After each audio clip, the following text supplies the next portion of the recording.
ఇంకోటి వేసుకోండి వదినా. వద్దమ్మా. చెప్పు. మీరే అడగండి. నువ్వు చెప్పమ్మా. పర్వాలేదు, అడగండి.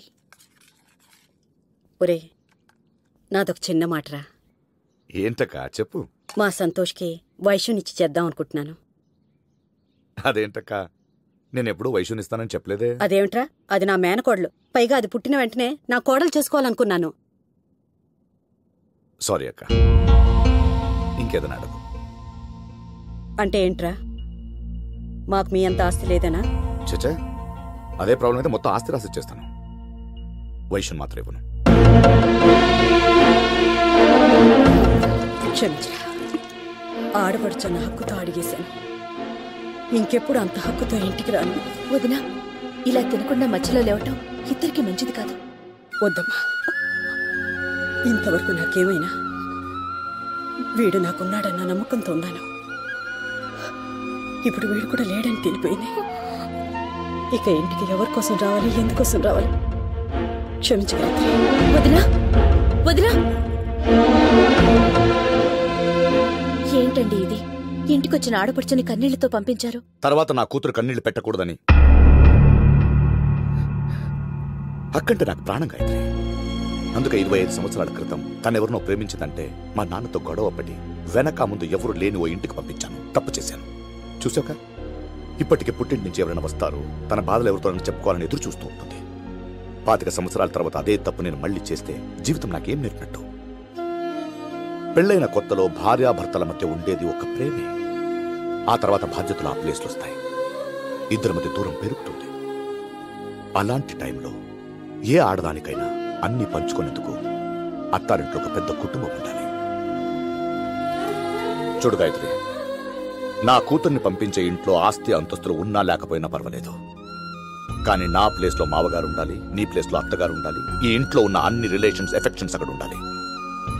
అవి లేని ఇంటికి నా ప్రాణాలుండగా నా కూతుర్ని పంపించను. చివరి కదా నా అక్కిలైనా సరే. త్వరగా తినరా, కోర్టు కేసు ఉంది.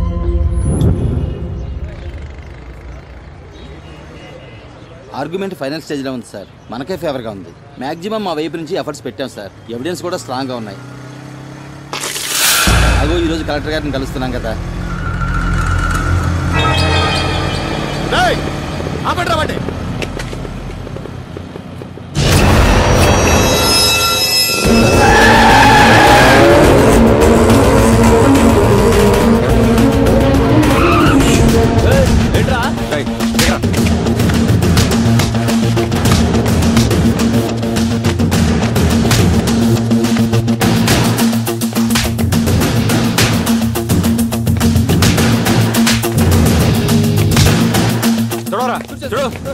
టీ-షర్ట్ చూడు.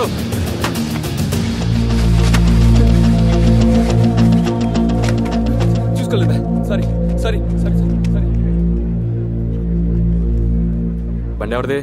నీదేనా? వైష్ణవ్ అంటే నీ భార్య? నా కూతురు. కూతురు మీద ప్రేమ అంటే గుండెల్లో పెట్టుకోవాలి, కానీ ఇలా బల్లు మీద బీడీ కట్టల మీద రాస్తారకూడదు. ఏంటి? ఆ పేరంటే నాకు చాలా ఇష్టం. కొంచెం కేర్ఫుల్గా హ్యాండిల్ చేయి, okay?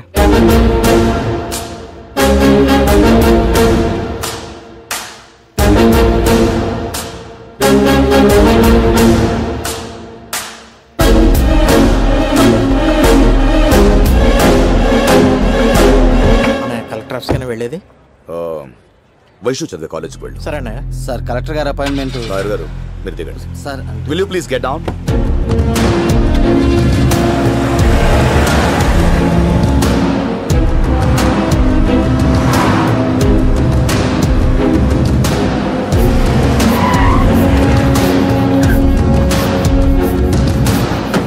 Osteoporosis is a chronic disease which is an abnormal condition of bones and joints of human body. ఎవరు కావాలమ్మా? వైష్ణవితో మాట్లాడాలండి. వైష్ణవి ఈరోజు క్లాస్కి రాలేదమ్మా. అన్నయ్య, వైష్ణవి ఈరోజు కాలేజీకి రాలేదంట.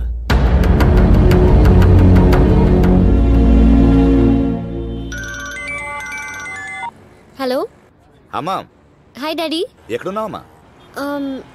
కాలేజీలో.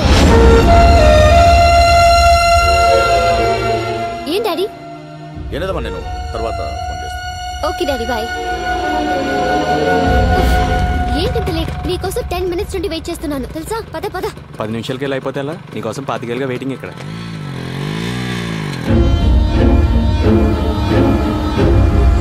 కూతురు మీద ప్రేమ అంటే గుండెల్లో పెట్టుకోవాలి కానీ ఇలా బల్లు మీద బీడి కట్ల మీద రాస్తారు.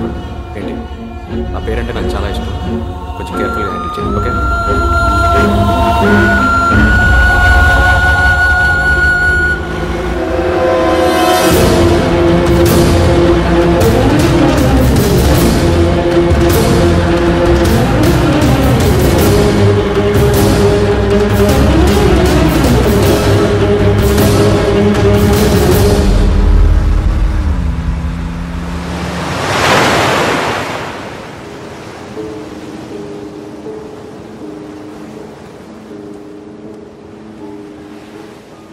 అన్నయ్య, వాడి పేరు గౌతమ్.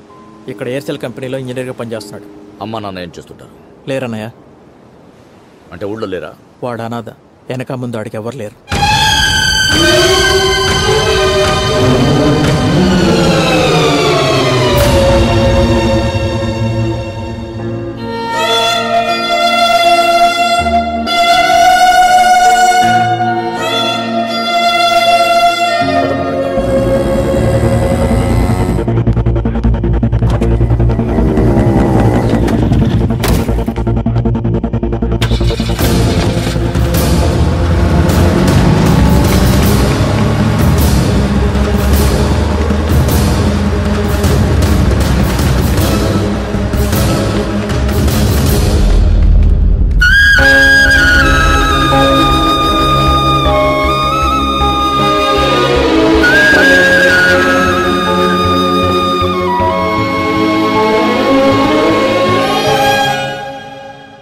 నేను అన్ని రకాలుగా ట్రై చేశాను గౌతమ్. వైషుతో మాట్లాడడం కుదరలేదు. ఒరే గౌతమ్, వీళ్ళు అతను కన్విన్స్ చేయడం ట్రై చేయరా. ఇష్యూ పెద్ద అవ్వకుండా చూడు.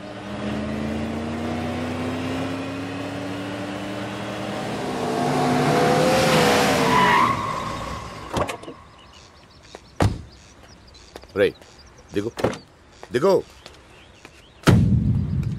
అసలు ఏమనుకుంటున్నావురా నువ్వు? మీరిద్దరు ప్రేమించుకుని నన్ను కన్విన్స్ చేసేస్తే పెళ్లి చేసేస్తాను అనుకున్నావా? అసలు ఎలా ఇస్తాను రా? నీకేమైనా అమ్మ నాన్న అక్క బాబా అన్న వదిన చిన్ననాన్న పెదనాన్న ఫ్యామిలీ ఉందా? నాకెవరు లేరు సార్. 25 ఏళ్ళ నుంచి ఒక్కడనే బతుకుతున్నాను. వైషుని పెళ్లి చేసుకుంటే తన వాళ్ళందరూ నా వాళ్ళు అవుతారని ఆశపడ్డాను. మీ అందరిలో నేను ఒక్కడిగా బతకచ్చు అనుకున్నాను. నీ గురించి నువ్వు బాగానే ఆలోచించుకున్నావు, కానీ నా కూతురు గురించి కూడా నేను ఆలోచించాలిగా. ఒకవేళ మీ ఇద్దరికి నేను పెళ్లి చేశాను అనుకో, రేపు నా కూతురు వల్ల నీకేదైనా జరిగితే, హర్ట్ అయితే తన వైపు నుంచి అడగడానికి నేనున్నాను. కానీ నువ్వు తనని హర్ట్ చేస్తే నీ వైపు నుంచి అడగడానికి ఎవరున్నారు చెప్పు? నాతో ఉంటే వైషుక పరిస్థితి రాదు సార్. ఒకవేళ వస్తే రాదు సార్. జరుగుతుంది, అలాంటి జరుగుతాయి. మా అక్క జీవితంలో జరిగిందిలా. అదేంటి సార్, ఎప్పుడో ఒకసారి జరిగిందని ప్రతిసారి అలాగే జరుగుతుందని ఎలా అనుకుంటారు? ఒకసారి ట్రై చేయండి సార్. ట్రై చేయడానికి కారో బిజినెస్ కాదు, జీవితం. నా కూతురు జీవితం, వైష్ణవి జీవితం. రిస్క్ తీసుకోలేదు. అయితే నేను రిస్క్ తీసుకోలేను సార్. వైషు లేకుండా నేను బతకలేను. నాకు తెలుసురా నువ్వు మాట వినవని. తను కూడా అంతే, నువ్వంటే పడిసొస్తుంది. ఒకటి క్లియర్, నేను ఈ పెళ్లి ఆపలేను. మీరిద్దరూ మేజర్స్, లీగల్ గా ఎమోషనల్ గా మీరే కరెక్ట్. కానీ ఒక్క విషయం, నన్ను కాదు నువ్వు వైషుని పెళ్లి చేసుకుంటే వైషు వస్తుంది. కానీ దేనికోసం నువ్వు వైషుని ప్రేమించావు ఆ ఫ్యామిలీ రాదు. నువ్వు వైషుని పెళ్లి చేసుకున్న మరుక్షణం వైషు నా జీవితం నుంచి వెళ్ళిపోతుంది. ఇది నిన్ను బెదిరించడానికో భయపెట్టడానికో మిమ్మల్ని ఇద్దరిని ఎలాగైనా విడదీయడానికో చెప్పట్లేదు. నేను ప్రాణానికంటే ప్రాణంగా ప్రేమిస్తున్న నా కూతురిపై ఒట్టేసి చెప్తున్నాను. నేను ప్రేమించడంలో ఎంత సిన్సియర్ అనుకుంటే ద్వేషించడంలో కూడా అంతే సిన్సియర్. 2 నిమిషాలు నా ప్లేస్లో నువ్వు వచ్చి ఆలోచించి నిర్ణయం తీసుకో.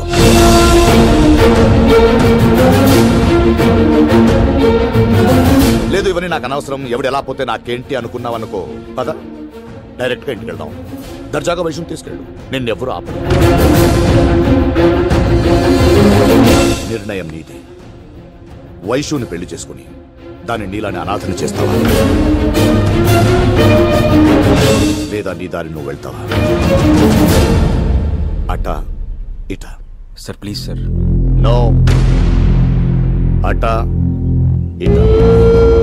నీకేం తెలుసు మా నాన్నగారికి నాకు ఉన్న రిలేషన్షిప్ గురించి? నాకు అన్ని తానే. He's got to me. ఆయన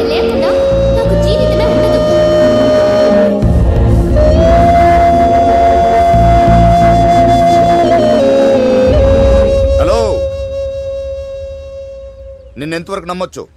నన్ను నమ్మే పొజిషన్లో మీరు లేరు సార్. మీకు ఏది కరెక్ట్ అనిపిస్తే అదే చేయండి.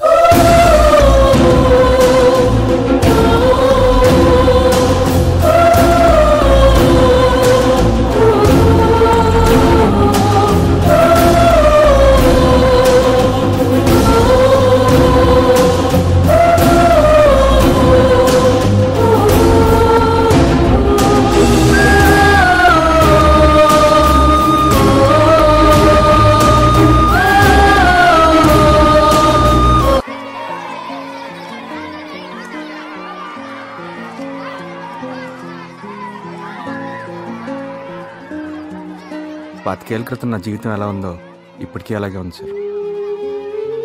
అందరూ ఆనందం కోసం ప్రేమిస్తే నేను అవసరం కోసం ప్రేమించాను. ఇన్నాళ్ళు నాకు కావాల్సిన అమ్మాయి ఎలా ఉండాలి, తనకెంత ఫ్యామిలీ ఉండాలని ఆలోచించానే కానీ వాళ్ళు నన్ను కావాలనుకోవడానికి నా దగ్గరే ఉంది ఎప్పుడు ఆలోచించలేదు సార్. నా ప్రేమలో స్వార్థం ఉంది సార్, అందుకే ఓడిపోయింది. దేనికోసం ప్రేమించినా నీ ప్రేమ అయితే నిజం రా. వైషు టిఫిన్ చేసిందా? లేదండి, రాత్రి కూడా భోంచేయలేదు. వైషు! వైషు! ఏంటమ్మా ఇది? వాడు నీ కరెక్ట్ కాదు. నువ్వు సంతోషంగా ఉండాలంటే నా మాట విను. అది కాదు డాడీ, అతనేదో నా వెనక ఓ 2-3 నెలలు క్రేజీగా తిరిగాడని నేను అతని లవ్ చేయలేదు. అతను చాలా కమిట్మెంట్ ఉన్న వ్యక్తి డాడీ. అమ్మాయిలు పెళ్లైన తర్వాత సంతోషంగా ఉండాలంటే కమిట్మెంట్ ఉన్న భర్తతో పాటు అన్ని పంచుకునే కుటుంబం ఉండాలి. నువ్వు ప్రేమించడం తప్పనట్లేదు, వెనక ముందు ఎవరైనా ఒక అనాథను ప్రేమించడం తప్పు. అయినా గాని డాడీ, అతను లేకుండా నేను ఉండలేను. నువ్వుండలేమేమో, వాడుంటాడు. వాడు నన్ను కలిస్తే నా కూతుర్ని నీకు ఇవ్వాలా వద్దా అని నా ప్లేస్ లో ఉండి 2 నిమిషాలు ఆలోచించమంటే 2 సెకండ్లు కూడా ఆలోచించలేదు. వైషు నాకొద్దని వెళ్ళిపోయాడు. నేను నమ్మను డాడ్. నమ్మరు? నమ్మితే కూతురు ఎందుకు పోతారు? వాడు చెప్తే నమ్ముతావా? వింటావా? ఇదిగో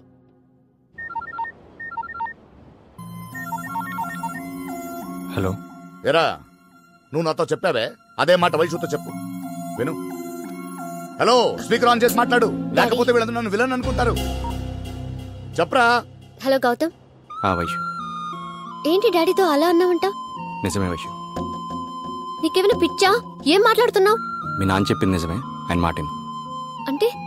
అంటే ఏం లేదు, నీకదే మంచిదంటున్నాను. నా ప్రేమ కథకు నేనే కదా విలను, నా రాత నాదే తప్పు ఎవరిదనను. నా ప్రేమ కథకు నేనే కదా విలను, నా రాత నాదే తప్పు ఎవరిదనను. అరే గుండె తీసి దానమిచ్చినాను, ప్రేమ కర్ణుడల్లె పొంగిపోయాను.